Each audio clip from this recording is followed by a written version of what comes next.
কুলিমের বাচ্চা দে মামা। কুলিমের বাচ্চা না এটা? কুলিমের বাচ্চা। কি? কুলিম সাপের বাচ্চা। এইটি নেন। আরে এইটি তো হবে না। মামা কিন্তু বিরাট মামা বাচ্চা কিন্তু আপনি সাবধান করেন। ভাইয়া পুরি দেবেন। ওকে মাঠের মধ্যে পুঁতিয়ে দিলাম। ওতে শুকনো ডাঙা না দিলে তুমি বালকে।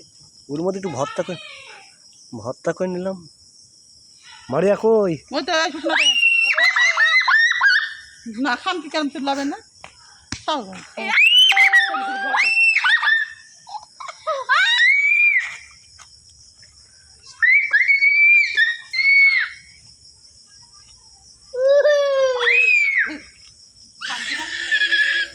তোমাকে ধরে দেবো না কি?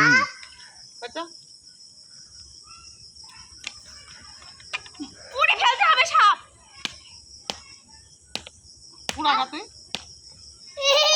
ওরে এখনো বেঁচে রয়েছে। বাইতে তো থাকতো। এই তো মাথায় তো কুলিমই তবু। কুলিমের বাচ্চা। কুলিম আপনি কিভাবে দেখলেন? আমি চলে আসছি লাইট মারতে দেখছি পার ঘোরা দিয়ে বেরিয়ে চলে যাচ্ছে। ওরে আমাকে আপনি যদি দিত মরে যেতাম। মরতে না কষ্ট হইতো। ওই মাঠে নেই।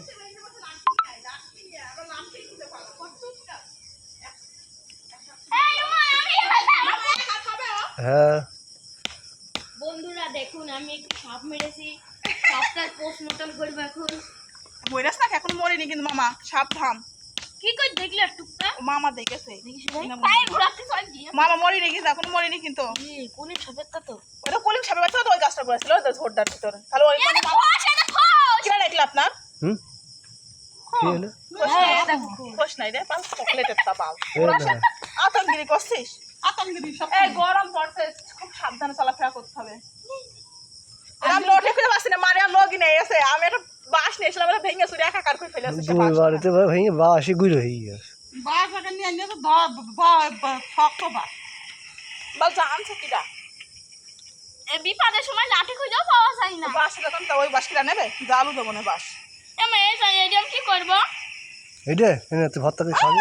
না এই লগা আরে লগা ভাঙলেন কেন? এই ওটা কি করবি এরকম করে ধীরে ছাড়বে আমাকে কত দিন ছেড়েন না আবার তোদের কথা কিন্তু জানো না।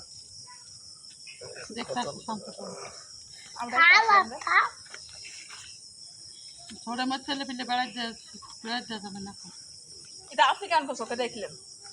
আরে আমি এটা ঠিক এত দূর তফাৎ পা দিয়েছি আপনি দুধ আরো কাছে পাইছিলেন ও এমনিতে ঢুকে এমনিতে বেরিয়ে চলে গেল আর আমি তো পা ধরে তুলে এই ঝোরের মধ্যে আপনি চোখে দেখলেন আর ওখান থেকে ঘুরে গাছে ঘুরে গেল।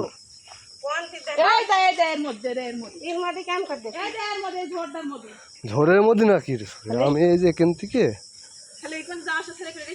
এই যে এখান থেকে আসছে আর ও আমার পা এখানে আর ও এমনিতে যাচ্ছে ঠিক আছে আমি আসলাম এখান থেকে